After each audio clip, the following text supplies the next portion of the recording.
आज की इस वीडियो में हम पढ़ने वाले हैं कक्षा 10वीं की गणित का प्रश्नावली 3.5। प्रश्नावली 3.5 में हम लोग पढ़ेंगे बज्र गुणनखंड विधि। तो आइए हम देखते हैं कि बज्र गुणनखंड विधि किस प्रकार से हम लोग उसके प्रश्नों को या उसके समीकरणों को हम हल करते हैं बज्र गुणनखंड विधि द्वारा। तो यहाँ पे जो आपके रैखिक समीकरण युग्म दिए गए हैं, ठीक है।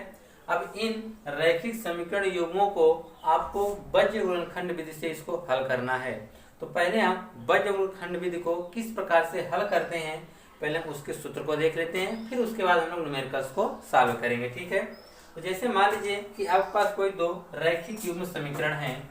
जैसे आप मान लीजिए कि आपके पास कोई ax1 plus b1y plus c1 बराबर 0 है, ठीक। दूसरा a2x plus b2y plus c2 बराबर 0।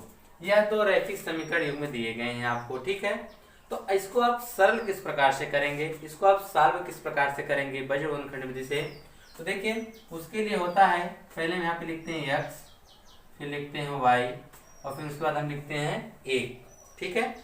अब उसके बाद हम x के तरफ इसका लिखते हैं, x जो है इसका हम गुणांक छोड़ के किसका गुणांक लिखेंगे, y और अचर पद, y और अचर पद। तो y के गुणांक देखिए लिखेंगे b1 और यहाँ पे हम क्या लिखेंगे c1, ठीक है।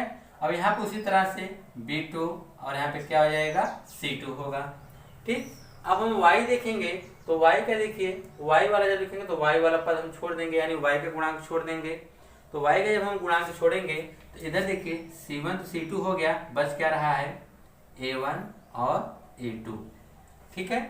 अब हम जाते हैं फिर अचर पद के पास। तो अचर पद में देखिए गए तो हम इसका देखेंगे इधर, तो इसका गुणांक हम छोड़ के यानी x और y का, तो इधर हमारा x का गुणांक हो गया है, बचा कौन सा गुणांक है y का, यानी b1 और b2।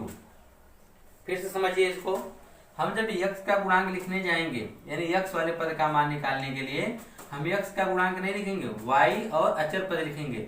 तो y का गुणांक b1 और अचर पद c1 b2 c2। यहाँ तक समझ में आया। अब फिर हम y का जब मान निकालने के लिए जाएंगे तो y के गुणांक हम नहीं लिखेंगे, हमारा x और अचर पद लिखेंगे। तो x का गुणांक अचर पद देखिए यहाँ पर पहले से लिखा हुआ है, तो अब हम इधर इस साइड दूसरी तरफ हम इसका क्या करेंगे, x का गुणांक लिख देंगे। अब हमने x का भी लिख लिया, y का। अब हम अचर पद जब लिखने जाएंगे तो अचर पद का छोड़ के बाकी x और y का लिखेंगे। तो इधर देखेंगे एक जो हमारा अचर पद है, इसके इधर जो x का तो हमारा गुणांक है, बच कौन रहा है, y का हमने गुणांक लिख दिया है। तो अब हम क्या करते हैं, इसका इसमें गुणा करते हैं तिर्यक, यानी b1 का गुणांक किसमें करेंगे c2 में, फिर b2 का गुणांक किसमें करेंगे c1 में, फिर इसका गुणा हम इसमें करेंगे, फिर इसका गुणा हम इसमें करेंगे, फिर इसका गुणा हम इसमें करेंगे, फिर इसका गुणा हम इसमें करेंगे। देख रहे हैं ना। इसी से एक आपका फार्मूला बन के निकल कर आता है, क्या निकल कर आता है कि x बटा में देखिए b1 c2, तो क्या हो जाएगा b1 c2, फिर हम माइनस करके लिखेंगे b2 c1, क्या लिखेंगे b2, यहाँ पे b2 रहेगा और c1 बराबर, यह तो होगा x के लिए। अब हम y के लिए चलेंगे, y देखिए यहाँ पर है, तो y के लिए c1 a2 y बटा c1 a2 माइनस करेंगे, फिर c2 a1, तो हो जाएगा c2 a1 बराबर।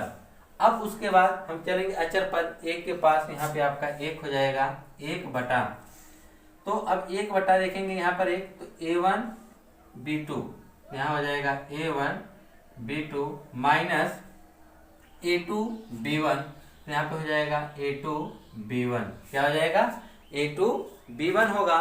तो हम इस प्रकार से यह आपका बनकर आ जाता है बज्र गुणनखंड विधि का एक फार्मूला। हम इसी पे फार्मूले पर सभी मानों को रखकर हम बज्र गुणनखंड विधि द्वारा x और y के हल ज्ञात करेंगे। अब आप सोच रहे हैं कि यह फार्मूला बहुत ही कठिन है, हम याद कैसे करेंगे। तो याद करने का सिंपल सा तरीका है, देखिए क्या है कि हम लिखेंगे x बटा बराबर y बटा बराबर 1 बटा, इतना तो आप लोग कर ही लेंगे, ठीक। पहले x फिर y फिर 1।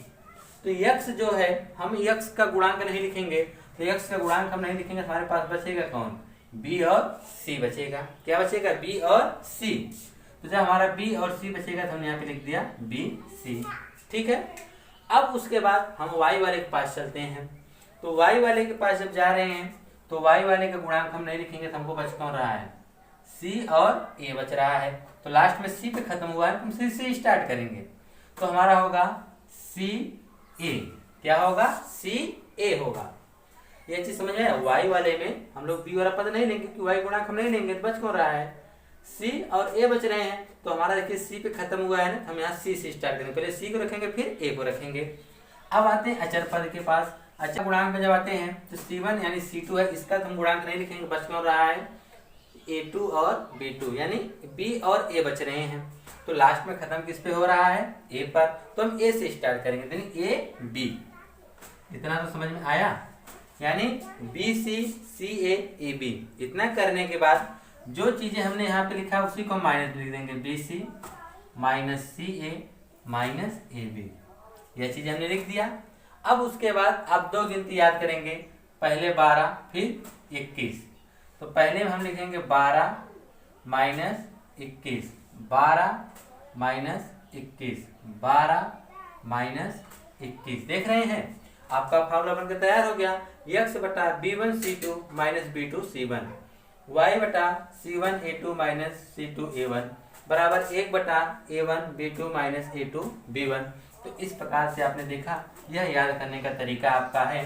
तो आप दोनों फार्मूले को देखें, यह तो हमारा सूत्र के निगमन से आया है और यह आपने याद करने के तरीके से लिखा है कि हमारा जब x रहेगा तो हम x का गुणांक छोड़ेंगे, बचेगा कौन? BC। हम BC लिख दिए थे। फिर उसके बाद हम y वाले के पास आए थे तो y का गुणांक छोड़ेंगे तो बचेगा कौन? A और C। तो A और C में कौन पहले होगा? तो यहाँ लास्ट में हमारा C था तो हमने C पहले से करेंगे। ठीक है, पहले C फिर A। फिर यहाँ A पे खत्म हुआ तो अचर पद में हम C वाला पद होता है अचर पद, उसको हम छोड़ेंगे तो उसका गुणांक जो हम लेंगे x और y का, x और y का गुणांक A और B आएगा। तो AB में सबसे पहले कौन लिखेंगे? हमारा A पे खत्म हुआ, पहले A लिखेंगे फिर B। फिर उसे उतने जितने लिखे फिर उतना उतना माइनस कर दिए। फिर 12 21 12 21 12 21 सब में हमने कर दिया। तो यह था आपके वज्र गुणनखंड विधि के जो सूत्र हैं कि इस प्रकार से इसका सूत्र होता है। अब हम क्या करेंगे, यह सूत्र आप लोग नोट कर लीजिए। आइए अब हम प्रश्नावली की तरफ चलते हैं। प्रश्नावली 3.5 के पहले क्वेश्चन को देखते हैं कि क्या कहा गया आपसे। ठीक है, तो इस फार्मूले के आप लोग नोट कर लीजिएगा। ठीक है, आइए हम लोग अब देखते हैं पहला क्वेश्चन में आपसे क्या कहा जा रहा है। पहले क्वेश्चन में आपसे कहा गया है कि निम्न रैखिक समीकरणों के युग्मों में से किसका एक अद्वितीय हल है। यह जो आपको रैखिक समीकरण युग्म दिए गए हैं इनमें से किसका एक अद्वितीय हल है। एक अद्वितीय का मतलब किसका एक हल है, किसका कोई नहीं। अब बताना कि इन चारों में से किसका कोई हल नहीं है और किसका अपरिमित रूप से अनेक हल है। अद्वितीय हल की स्थिति में उसे वज्र गुणनखंड विधि से ज्ञात कीजिए। यह जो आपके सामने 4 क्वेश्चन दिए गए हैं इसमें 3 स्थितियां हैं। पहली स्थिति में कि किसका अद्वितीय हल है, दूसरा स्थिति की बात कर रहे हैं किसका अपरिमित रूप से अनेक हल है और किसका कोई हल नहीं है, आपको ही बताना है। तो जिसका अद्वितीय हल होगा उसको आपको वज्र गुणनखंड विधि से उसका आपको हल भी निकालना पड़ेगा। तो पहला क्वेश्चन देखते हैं कि पहला क्वेश्चन आपसे क्या कहा गया है। तो पहला क्वेश्चन आपका है x माइनस 3y माइनस 3 बराबर 0। फिर दूसरी बात कहा गया दूसरा समीकरण 3x माइनस 9y माइनस 2 बराबर 0। तो अब हम क्या करेंगे, इसमें से सभी मानों को हम रखेंगे कैसे कि हम a1 बराबर हमारा कुछ नहीं तो 1 है, b1 बराबर माइनस 3 है, देख रहे हैं, और फिर c1 बराबर आपका देखिए यहाँ पे माइनस 3 मिल गया। a2 निकालेंगे तो a2 बराबर भी आपको 3 मिलने वाला है, b2 निकालेंगे b2 बराबर माइनस 9 मिलेगा। जब आप c2 की बात करेंगे तो c2 बराबर भी आपको माइनस 2 मिल जाएगा। ठीक है, अब हम क्या करेंगे इसका अनुपात निकालेंगे। अनुपात कैसे निकालेंगे कि a1 बटा a2 बराबर a1 का मान 1 और a2 का मान 3, b1 बटा b1 का मान माइनस 3 और b2 का मान माइनस 9। तो इसको हम हल कर सकते हैं, इसको तो हम हल नहीं कर सकते लेकिन इसको हल कर सकते हैं। माइनस से माइनस 3 एकम 3 3 त्रिका 9 यानी 1/3 आ गया। तो अब हम इसी बात निकालेंगे c1 बटा c2। तो c1 का मान हमारा है माइनस 3 और c2 का मान है माइनस 2, माइनस से तो माइनस कट गया, कितना आ गया 3/2 आ गया। अब हम देख रहे हैं कि हमारा a1 a2 और b1 b2 दोनों पद तो बराबर हैं, लेकिन c1 c2 का जो मान हमारा c1/c2 उसका अनुपात अलग आ रहा है। तो हम लिख सकते हैं कि a1/a2 का जो अनुपात है वह b1/b2 के अनुपात के तो बराबर है 1/3 1/3, लेकिन जो आपका यह c1/c2 है इसके बराबर नहीं है। c1/c2 देखिए 3/2 है जो कि इसके बराबर नहीं है। तो यह जो शर्त होती है किसकी होती है, तो आप लोगों ने पिछले चैप्टर में पढ़ा होगा कि यह जो शर्त होती है यह किसकी शर्त होती है, समांतर रेखाएं की। तो रेखाएं कैसी हैं, समांतर हैं। तो रेखाएं समांतर हैं, रेखाएं क्या हैं, समांतर हैं। तो अतः इसका कोई हल नहीं होगा, इसका कोई हल नहीं होगा। क्यों नहीं हल होगा, क्योंकि रेखाएं जब समांतर रहेंगे तो वह एक दूसरे को किसी भी बिंदु पर प्रतिच्छेद नहीं करेंगे, ना ही एक दूसरे को संपर्क करेंगे, तो इसका कोई हल निकलने वाला नहीं है। हल निकालने के लिए कम से कम आपस उभयनिष्ठ बिंदु होना चाहिए। जब वे दोनों एक दूसरे के संपर्क में ही नहीं आ रहे हैं तो आपको उभयनिष्ठ बिंदु मिलेगा कहाँ से, तो कहेंगे इसका कोई हल नहीं होगा, इसका कोई हल नहीं होगा। ठीक, यह था आपका पहले का पहला। अब हम देखेंगे इसी तरह से पहले का क्वेश्चन नंबर दूसरा कि दूसरे में क्या कहा गया है। ठीक है, तो चलिए इसको हम दूसरा देखते हैं। दूसरे में देखेंगे तो दूसरा आपको दिया गया है कि 2x + y = 5। फिर अगला दिया है 3x + 2y = 8।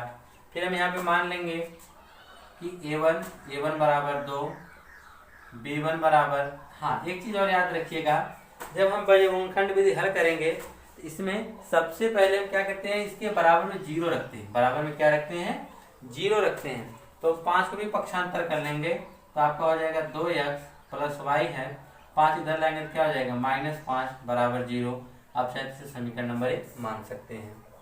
अब उसी तरह से समीकरण 2 आपका जो होगा 3x + 2y, फिर उसके बाद बराबर 8 दिया है, हम 8 को भी पक्षांतर कर लेंगे, 3x + 2y - 8 = 0। यह आपका समीकरण नंबर 2 होगा। ठीक है, अब हम इसी पे हल करेंगे।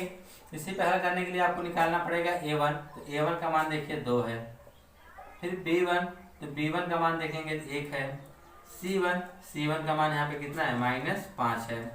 फिर हम a2 की बात करेंगे, a2 का मान कितना है 3। b2 की बात करेंगे तो b2 का मान है 2। अब हम बात करेंगे c2 की, तो c2 का मान है -8। अब हम इसका अनुपात की बात करेंगे कि अनुपात क्या होगा इसका, तो हम अनुपात निकालेंगे a1/a2। तो a1 का मान है 2 और a2 का मान कितना है 3 का मान, ये तो कटेंगे नहीं तो रहने दीजिए इसी तरह से। फिर b1/b2, तो b1 का मान कितना है 1 और b2 का मान कितना है 2, यानी 1/2 हो जाएगा। कामा c1/c2, तो c1 का मान -5 है और c2 का मान -8 है। इसको तो हम काट देंगे, क्या मिलने वाला है 5/8 मिलेगा।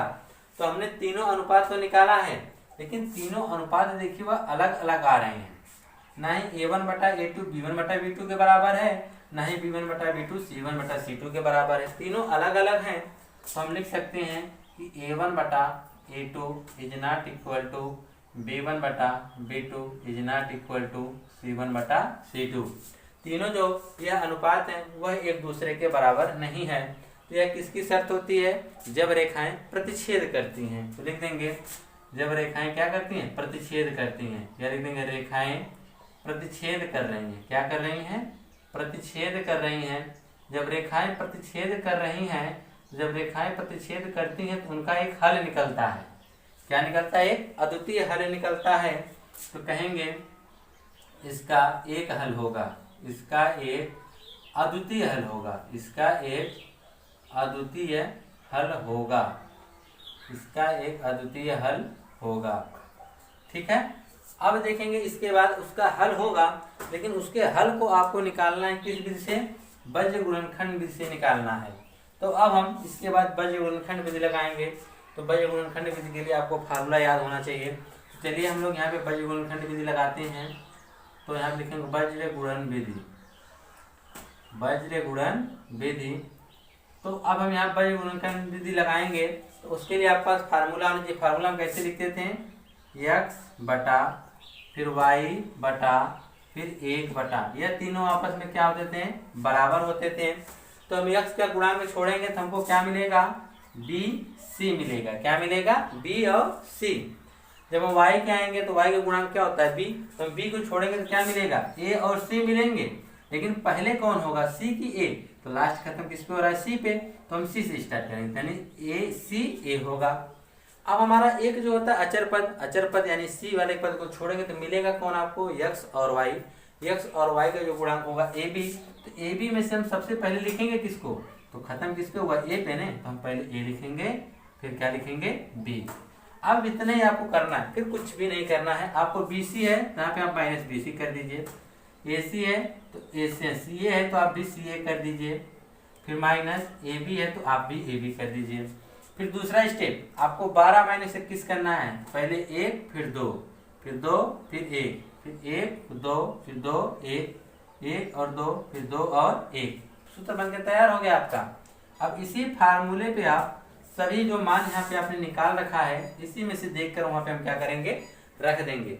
चलिए यहाँ पे हम रखते हैं, तो x बटा b1, तो b1 का मान कितना है, 1 गुणे C2, तो C2 का मान देखिए -8 है, तो हम यहाँ पे -8 रख दिए।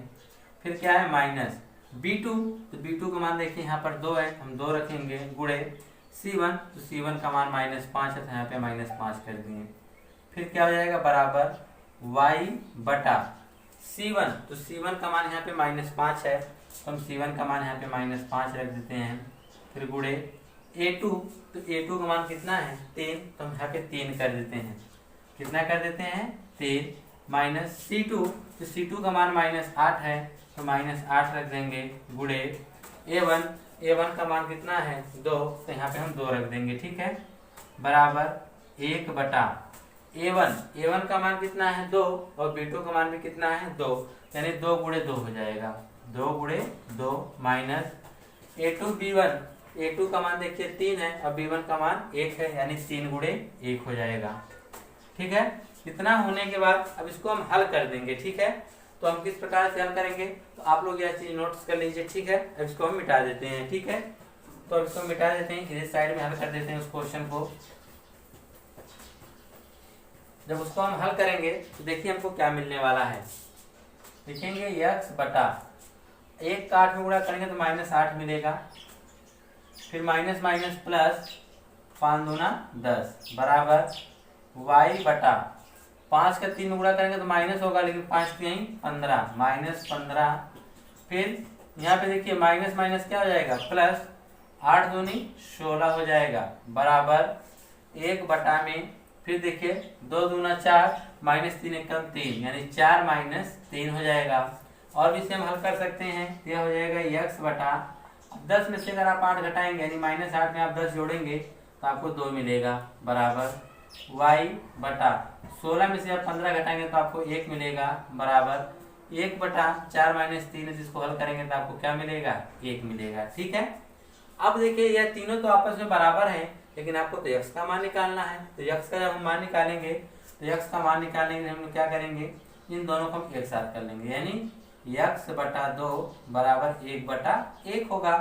फिर ये गुणा कर देंगे तो x एक कम x और 2 एक कम 2, x का मान हमको 2 मिल गया। ठीक, अब फिर उसी तरह से हम y बटा 1 रख देंगे, बराबर 1 बटा 1, इसका इधर गुणा करेंगे तो y एक कम y और 1 एक कम 1 हो जाएगा, यानी x और y के मान तो आपने निकाल लिया, x बराबर 2 हो गया और y बराबर भी क्या हो गया, 1 हो गया। यही आपका क्या होगा, आंसर। और एक चीज आप जानिएगा, अगर ये तीनों अनुपात आपस में बराबर हैं तो x के नीचे जो होगा वह x का मान होगा, y के नीचे जो होगा वह y का मान होगा, जो यहाँ पे देख लीजिए आपके सामने है। अब आप सोचेंगे कि हमारा उत्तर सही है गलत है, तो आपने उत्तर की जांच कर लीजिए, क्वेश्चन नंबर 2 ही है ना। तो x का मान 2 रखिए तो 2 दूना कितना हो जाएगा, 4, प्लस y का मान 1 रखेंगे तो 1, तो 4 1 कितना हो गया, 5 हो गया। यानी आपका जो भी उत्तर है वह इस क्वेश्चन के समीकरण को क्या कर रहा है, संतुष्ट कर रहा है, तो यानी आपका आंसर सही है। अब हम तीसरा क्वेश्चन देखेंगे कि क्वेश्चन नंबर 3 जो दिया है पहले का, वह देखेंगे कि उसका जो हल अद्वितीय आता है या उसका कोई हल नहीं आता है। वह अपरिमित रूप से अनेक हल आता है। तो अब हम यह अनुपात निकालने के बाद ही ज्ञात कर सकते हैं कि वह कौन सा है। तो चलिए तीसरा देखते हैं। तीसरे में कहा है कि 3x माइनस 5y, इसीलिए उसको पक्षांतर भी कर लेते हैं तो हो जाएगा -20 बराबर 0। दूसरा हमारा कहा है 6x माइनस 10y, हम 40 को भी पक्षांतर कर देंगे तो -40 बराबर में क्या आ जाएगा 0। तो आप यहाँ पे लिख सकते हैं कि a1 बराबर 3, फिर b1 बराबर -5, फिर उसके बाद c1 बराबर -20। अब a2 की बात करेंगे तो a2 बराबर हम लिख सकते हैं 6, b2 बराबर लिख सकते हैं -10 और c2 बराबर लिख सकते हैं -40। ठीक है, हमने इस प्रकार से लिख दिया। अब हम इसका अनुपात निकालेंगे। चलिए हम इसका अनुपात निकाल लेते हैं। a1 बटा a2 बराबर a1 का मान 3, a2 का मान 6, हल कर देंगे तो 1/2 आएगा, यानी 1/2। 3 एकम 3, 3 दूना 6। अब हम b1 बटा b2 की बात करेंगे तो b1 का मान देखेंगे -5 है और b2 का मान -10 है। माइनस से -5 एकम 5, 5 दूना 10 बराबर 1/2। अब हम c1 बटा c2 की हम बात करेंगे। c1 का मान -20, c2 का मान -40, माइनस से माइनस कट गया, 20 एकम 20, 20 दूना 40, यानी 1/2 आया। कितना आया 1/2 आ गया। तो आपने देखा कि यहाँ पे तीनों जो हैं अनुपात वह बराबर आ रहे हैं। 1/2, a1 बटा a2 बराबर भी 1/2, b1 बटा b2 भी बराबर 1/2, c1 बटा c2 भी बराबर 1/2 आ रहा है। तीनों अनुपात बराबर हैं। तो हम लिख सकते हैं a1 बटा a2 बराबर b1 बटा b2 बराबर c1 बटा c2।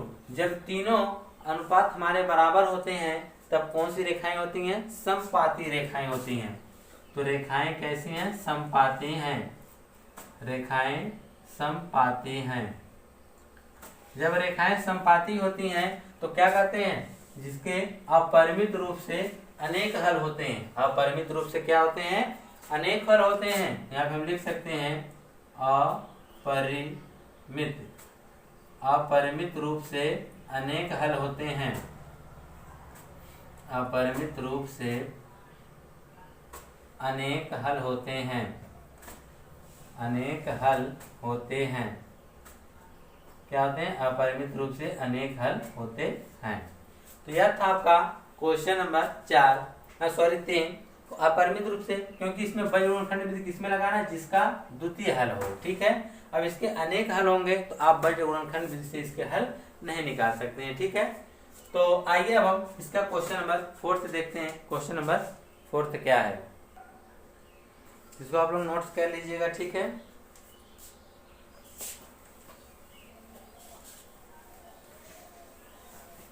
आइए चौथा देखते हैं। क्वेश्चन नंबर 4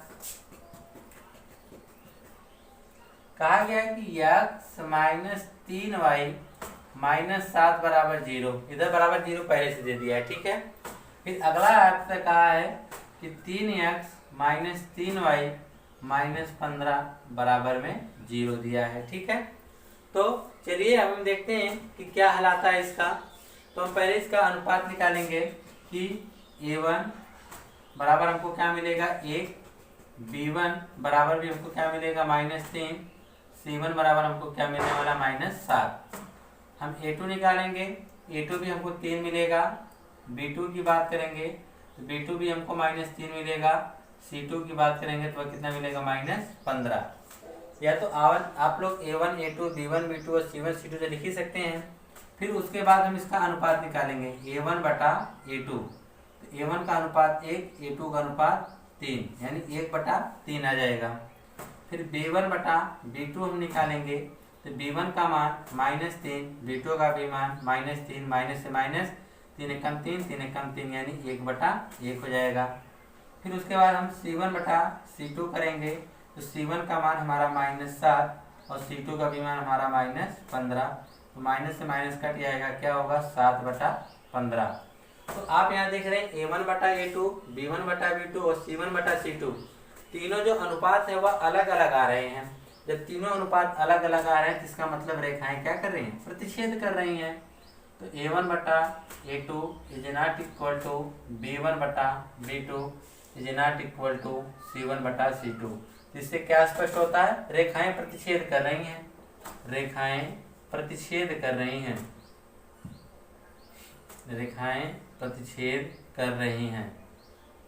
जब रेखाएं प्रतिच्छेद करती हैं तो उनका कितने हल मिलता है, एक अद्वितीय हल होता है। क्या होता है, एक अद्वितीय हल होता है। इसका एक अद्वितीय हल होगा, और जिसका अद्वितीय हल होगा उसका आपको बीज गुणनखंड विधि से क्या निकालना पड़ेगा, उसका हल भी ज्ञात करना पड़ेगा। तो अब हम क्या करेंगे, इसका बीज गुणनखंड विधि द्वारा इसका हल हम ज्ञात करेंगे। इसका जब हम हल ज्ञात करेंगे तो उसके बाद देखिए लिखेंगे बीज गुणनखंड विधि। क्या लिखेंगे, वज्र गुणनखंड विधि, वज्र गुणन विधि। तो वज्र गुणन विधि हम जब लिखेंगे तो हमारा क्या होगा, लिखेंगे x बटा, फिर लिखेंगे y बटा बराबर 1। तो हम x है तो x का गुणांक छोड़ेंगे तो हमको क्या भी लिखना पड़ेगा, bc। y है तो y का गुणांक हम छोड़ देंगे तो हमारे पास क्या बचेगा, ca। जब हमारे पास अचर पद है, अचर पद को छोड़ेंगे तो हमको क्या मिलेगा, ab। जो चीजें मिला उसी को माइनस में लिख देंगे, -ca माइनस ab। अब हम इसका 12 माइनस 21, फिर 12 माइनस 21, यहाँ पे 2 फिर 1, फिर 1 2 फिर 2 1। अब इसी फार्मूले पे हम सभी मानों को रख देंगे। जब सभी मानों को रखेंगे तो देखिए मान यहाँ पे हमारा दिया गया है, ठीक है। इसी से हम देख के रखेंगे, आप लोग ऐसे पोस्टर मत बनाइएगा। तो x बटा b1 का मान हमारा -3 है, गुणे c2 का मान हमारा -15 है। c2 का मान कितना है, -15। फिर -b2, तो b2 का मान हमारा -3 है तो हमने -3 कर दिया, गुणे c1, तो c1 का मान हमारा कितना है, -7 है तो यहाँ पे -7 हो गया। फिर बराबर y बटा c1, तो c1 का मान यहाँ पे हमारा क्या है, -7 है तो -7 कर देंगे, गुणे a2 का मान कितना है, 3, तो यहाँ पे 3 कर देंगे, माइनस c2, तो c2 का मान क्या है, यहाँ पे -15 है तो यहाँ पे -15 हम लिख देंगे, गुणे a1 का मान हमारा कितना है, 1 है तो हम यहाँ पे 1 लिख देंगे, बराबर 1 बटा a1 का मान 1 है, गुणे b2, तो b2 का मान हमारा -3 है तो -3 यहाँ पे हम लिख देंगे, माइनस a2 का मान यहाँ पे हमारा 3 है तो हम 3 लिख देंगे, फिर गुणे b1, तो b1 का मान हमारा कितना है, -3, तो यहाँ पे भी हम कितना लिख देंगे, -3 लिख देंगे। तो इस प्रकार से हमने सभी के मान तो रख दिए हैं, लेकिन अब इसको अब हम हल करेंगे। तो हल करने के लिए देखिए अब हम क्या करेंगे, इसको मिटा देते हैं, ठीक है। यहीं पर हम इसको हल कर देते हैं, ठीक है। इसको जब हम हल करेंगे देखिए क्या आता है। जब इसको हम हल करेंगे तो हो जाएगा x बटा माइनस माइनस प्लस होगा, लेकिन 15 × 45 हो जाएगा। फिर उसके बाद यह देखिए माइनस माइनस तो प्लस होगा, लेकिन यह माइनस इसको माइनस कर देगा, देखिए minus minus plus, plus minus minus हो जाएगा, -7 × 21 बराबर y बटा 7 × 21, क्योंकि यहाँ माइनस है यहाँ पे हम माइनस लगा लेंगे, 7 × 21, फिर माइनस माइनस प्लस 5 15 कम 15, फिर बराबर 1 बटा 1 का 3 में गुणा करेंगे तो -3 आ जाएगा। फिर उसके बाद माइनस माइनस प्लस 3 × 9 हो जाएगा। अब इसको हम और हल करेंगे तो यह हो जाएगा x बटा 45 में से हम 21 घटा देंगे तो आपको कितना मिल जाएगा, 24। क्या मिल जाएगा, 24 बराबर y बटा, अब हम -21 में जब आप 15 जोड़ेंगे तो आपको मिलने वाला है -6 बराबर, इधर हल करेंगे तो इधर मिलेगा 1/6 मिलेगा। क्या मिलेगा, 1/6। आप इसके चाहे तो मानों को हल कर सकते हैं। तो मान को जब आप हल करेंगे तो देखिए दोनों एक साथ ले लेंगे, यह हो जाएगा x बटा 24 बराबर 1/6। 6 का गुणा करेंगे 6x बराबर, इसका इधर गुणा करेंगे तो 24 1 का 24, 6 से 24 को हम काट सकते हैं 4 बार, तो x बराबर कितना मिल गया, 4 मिल गया, ठीक है। अब उसके बाद x बराबर 4 मिल गया। अब हम इसका देखेंगे, यह हो जाएगा y -6 बराबर 1/6, तिर्यक गुणा करेंगे 6 का y में तो 6y बराबर 6 का -6, तो y बराबर -6/6 काट देंगे तो y बराबर क्या मिल जाएगा, -1 मिल जाएगा। तो इसका जो फाइनल आंसर आप लिख सकते हैं, चलिए यहाँ पे लिख दीजिएगा इसको मिटा के। तो यहाँ पे इसका फाइनल आंसर इस प्रकार से लिख देंगे कि इसका जो हल होगा वह इसका आंसर आएगा x और y का। तो x का जो इसका आंसर आ रहा है वह कितना आ रहा है 4, और y का जो इसका आंसर आ रहा है वह कितना आ रहा है -1। ये इसका क्या होगा, आंसर होगा। अब आप सोच रहे होंगे कि यह उत्तर सही है गलत है, तो आइए उत्तर की जांच कर लेते हैं। x मान यहाँ पे हम 4 रख देते हैं, -3 गुणे, अब यहाँ पे y का मान हम -1 रख देते हैं, -1 फिर -7 बराबर 0, तो हो जाएगा 4 माइनस माइनस प्लस 4 3 7 -7 बराबर 0, 4 3 7 -7 बराबर 0, 0 बराबर 0, दोनों पक्ष बराबर आया। इसका मतलब आपका जो भी उत्तर है वह क्या है, सही है। और एक चीज आपको यह कंफ्यूजन होगा कि हमने भी बताया जो x के बटा हो वही उसका आंसर भी हम कर सकते हैं। यहाँ पे यानी x बटा आप 24 देख रहे हैं, फिर बराबर y बटा -6 देख रहे हैं, फिर 1/6, यह सब देखिए 6 से कट जाएंगे, 4 1 1, तो यानी आपका आंसर जो बनकर आएगा इस प्रकार से x बटा 4 बराबर x बटा y बटा -1, और फिर उसके बाद 1/1। तो यहाँ से देख नहीं रहे हैं कि x बराबर 4 आ गया, y बराबर -1 आया, ठीक है। तो यहाँ से भी आप इसको लिख सकते हैं। अगर आप इस तरह से लिख कर लगाते हैं और बेटर रहेगा, ठीक है। तो यह था आपके क्वेश्चन नंबर 4। अब इसके बाद हम इसका अगला क्वेश्चन देखेंगे। क्वेश्चन नंबर 1 का यह 4 था, अब हम क्वेश्चन नंबर 2 देखेंगे, ठीक है। आइए क्वेश्चन नंबर 2 की तरफ। दूसरा में क्या कहा है आपसे, कह रहा है कि a और b के किन मानों के लिए निम्न रैखिक समीकरण के युग्म अपरिमित रूप से अनेक हल होंगे। तो यह जो आपके सामने समीकरण दिया है 2x + 3y बराबर 7, और फिर नीचे दिया है a - b × x फिर प्लस a + b × y बराबर 3a + b - 2। यह जो इसमें आपको a और b दिख रहे हैं इनके मान बताना है, लेकिन यह बताया है कि यह जो a और b के जो मान होंगे जब उसको हम रखेंगे तो यह अपरिमित रूप से इसके क्या होंगे, अनेक हल होंगे। तो उसके लिए आप देखिए क्या करेंगे, पहले हम a1 a2 b1 b2 c1 c2 लिखेंगे। तो यहाँ पे देखिए बराबर करने की आवश्यकता है नहीं, क्योंकि इसमें बज गुणनखंड विधि लगाना नहीं है। तो यहाँ पे देखिए लिख सकते हैं कि a1 बराबर x का गुणांक यानी 2, b1 बराबर यहाँ y का गुणांक 3, और फिर c1 बराबर आपका कितना हो जाएगा 7। अब हम बात करेंगे a2 का। a2 यह ध्यान समझिएगा, x के बगल में जो भी रहेगा वह a2 का गुणांक होगा, यानी a - b। अब हम b2 की बात करेंगे तो y बगल में जो गुणांक होगा वह क्या होगा, y का गुणांक होगा, ठीक है। अब बात आती है c2 की। तो c2 का जो होगा यानी x और y के बाद जो भी बचेगा वह सब c2 का होगा, यानी 3a + b - 2, इतना बड़ा किसका मान है, c2 का। अब इसका जो संबंध है वह बता रहा है कि रैखिक समीकरण युग्म क्या है, अपरिमित रूप से इसके अनेक हल हैं। लिखेंगे रैखिक समीकरण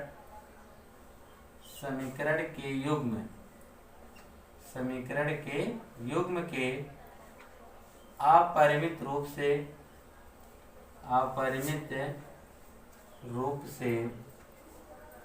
अनेक हल हैं, अपरिमित रूप से अनेक हल हैं।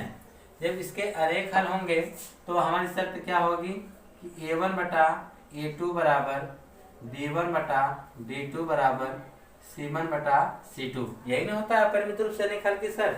तो सभी के मान रख दीजिए, a1 का मान हमारा 2 है बटा a2 का मान हमारा a - b है, बराबर b1 का मान हमारा 3 है और b2 का मान हमारा क्या है, a + b है। फिर उसी प्रकार से c1 का मान हमारा 7 है, c2 का मान क्या है, 3a + b - 2 है। अब इसको हल करना है, तो इसको हम हल किस प्रकार से करेंगे, तो पहले हम क्या करते हैं, इन दोनों को एक साथ ले लेते हैं, ठीक है। या इन दोनों को एक साथ ले लीजिए, हम इन दोनों को एक साथ लेंगे क्योंकि दोनों तो बराबर हैं। हम यहाँ पे लिख सकते हैं कि 2 बटा a - b बराबर 3 बटा a + b। तिर्यक गुणा कर देते हैं इसका इस प्रकार से। जब हम तिर्यक गुणा करेंगे तो देखिए क्या बनकर आएगा, 2 का गुणा हम a प्लस बी में करेंगे तो हो जाएगा 2a प्लस 2b बराबर 3 के गुणा करेंगे तो 3a minus 3b 3a minus 3b। तो अब हम a को a तरफ कर देते हैं, b को b तरफ कर देते हैं। तो हम a को इधर करेंगे तो 2a माइनस 3a बराबर माइनस 3a माइनस 2 नहीं माइनस 3b है देखिए, और यह माइनस इधर जाएगा तो माइनस 2 भी हो जाएगा। a में से हम 3 घटा देंगे, यहाँ पे आ जाएगा माइनस a बराबर माइनस 5b। तो माइनस से माइनस कट गया, a बराबर कितना आ गया 5b। इसको हम समीकरण नंबर 1 बना के क्या करेंगे, छोड़ देंगे। अब उसी प्रकार से अब हम इन दोनों को एक साथ ले लेते हैं। हम इन दोनों को जब एक साथ लेंगे तो यह हो जाएगा 3 बटा a प्लस बी बराबर 7 बटा 3a प्लस बी माइनस 2। फिर ये गुणा कर देंगे तो हो जाएगा 7a प्लस 7b बराबर 3 Trika 9a plus 3b minus 3 दूना 6। तो हम क्या करेंगे, a और b को एक तरफ कर लीजिए। हम a को भी इधर लाएंगे, b को भी इधर लाएंगे, क्योंकि बराबर में माइनस 6 छोड़ देते हैं। तो 7a a को इसके बगल में लाएंगे तो माइनस 9a हो जाएगा।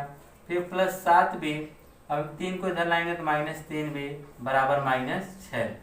घटाएंगे तो यहाँ पे आ जाएगा माइनस 2a प्लस 7 में से 3 घटाएंगे तो 4b बराबर माइनस 6। तो आपको पता है कि a बराबर क्या रख सकते हैं, 5b रख सकते हैं। यहाँ पे हम रख सकते हैं कि समीकरण नंबर 1 से, समीकरण 1 से हम a बराबर क्या रख सकते हैं 5b।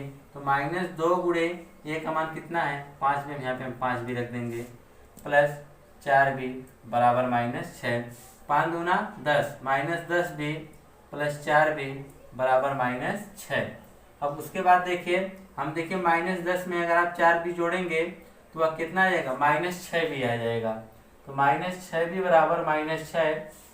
तो आप माइनस से माइनस देखिए काट सकते हैं, और 6b बराबर 6। तो 6 से 6 एक बार में काट देंगे तो b बराबर आपको क्या मिल जाएगा 1। अब b बराबर 1 मिल गया तो b का मान आएगा, आप समीकरण नंबर 1 में रख दीजिए। b का मान समीकरण 1 में, b का मान समीकरण 1 में हम जब रख देंगे तो यहाँ पे a बराबर आपका आ जाएगा 5b, यानी 5 गुणे a का मान 5 आ जाएगा। यानी a बराबर 5 आ गया तो आप लिख सकते हैं कि a बराबर 5 और b बराबर 1। ये इसका क्या आ जाएगा, आंसर आ जाएगा। ठीक है, अब आप सोचिए कि आपका समीकरण संतुष्ट किस प्रकार से कर रहा है कि नहीं कर रहा है। चलिए चेक कर लेते हैं। इसमें हम a का मान कितना रखेंगे, 5 में से 1 घटाएंगे तो 4 आएगा, यानी 4x हो जाएगा।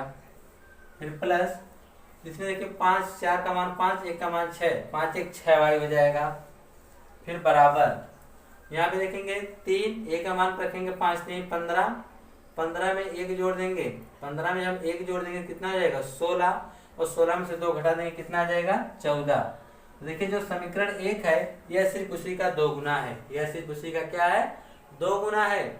तो अगर आप इसे काटना चाहें तो 2 से काट देंगे तो आ जाएगा 2x प्लस 3y बराबर 7। देखिए समीकरण उसी जैसा आ रहा है कि नहीं। जब दोनों समीकरण एक ही जैसे हैं तो हमारा उत्तर भी सही होता है, क्योंकि हम यह कहा है कि यह क्या है अपरिमित रूप से अनेक है। अपरिमित रूप से अनेक का मतलब कि संपाती रेखाएं, संपाती रेखाओं के समीकरण दोनों एक जैसे होते हैं। ठीक है, तो इस प्रकार से था आपका क्वेश्चन नंबर दूसरे का पहला। एक और इसका क्वेश्चन है दूसरे का दूसरा, उसको भी देख लिया जाए। दूसरा में कहा है कि के किस मान के लिए निम्नलिखित समीकरणों के युग्म का कोई हल नहीं है। अभी आपने देखा कि अपरिमित रूप से अनेक हल हो। अब इसमें बात कर रहा है कि कोई हल नहीं है। जब कोई हल नहीं होगा तो इसका मतलब रेखाएं कैसी हैं, समांतर हैं। तो समांतर रेखाओं की शर्त क्या होती है कि a1 बटा a2 बराबर b1 बटा b2 is not equal to c1 बटा c2। यह किसकी शर्त होती है, जब रेखाएं समांतर हो, और जब रेखाएं समांतर होती हैं तो उनके कोई हल निकलता नहीं है। तो हम यहाँ पे चलेंगे, अनुपात को मानेंगे तो हमारा हो जाएगा कि a1 बराबर यहाँ पे हो जाएगा 3 y1 यानी a1 यानी b1 होगा यहाँ पे। ठीक है, तो b1 बराबर भी हमारा 1 मिलेगा और c1 बराबर भी हमारा क्या मिल गया 1। अब हम a2 की बात करेंगे। a2 जो x के बगल में होगा तो क्या है 2k माइनस 1। ठीक है, अब b2 की बात करेंगे तो k माइनस 1 हो जाएगा। ठीक, उसी प्रकार से c2 की बात करेंगे तो 2k प्लस 1 हो जाएगा। अब इस प्रकार से इतना होने के बाद कहा है कि निम्नलिखित समीकरणों का कोई हल नहीं है। जब कोई हल नहीं है लिखेंगे समीकरण युग्मों का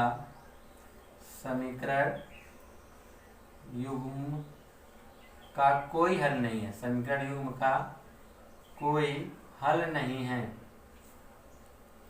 कोई हल नहीं है। जब कोई हल नहीं होगा तो शर्त क्या होगी कि a1 बटा a2 बराबर b1 बटा b2 is not equal to c1 बटा c2। तो हमको दो समीकरण बराबर तो इन्हीं दोनों को लेके चलेंगे। तो a1 का मान हम देखिए यहाँ पर रखेंगे कितना 3 बटा a2 का मान है 2k माइनस 1 बराबर b1 का मान आपका 1 बटा b2 का मान है k माइनस 1। अब जब इसके बराबर ये है नहीं इसको हम रखेंगे ही नहीं। अब इसका हम 3 गुणा कर देंगे। 3 का गुणा करेंगे तो क्या हो जाएगा 3k माइनस 3 बराबर इसका गुणा करेंगे तो 2k माइनस 1 हो जाएगा। फिर उसके बाद k वालों को हम एक तरफ कर लेंगे तो हो जाएगा 2k।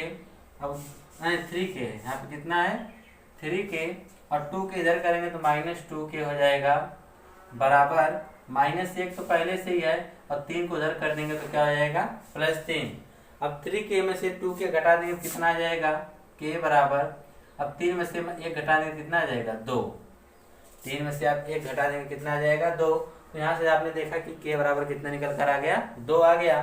तो इस प्रकार से हम यह हमारा क्वेश्चन नंबर दूसरे का दूसरा था। और साथ ही में आज की इस वीडियो में आज इतना ही। बाकी हम अगले वीडियो में इसके क्वेश्चन नंबर 3 और 4 को सॉल्व करेंगे। ठीक है, धन्यवाद।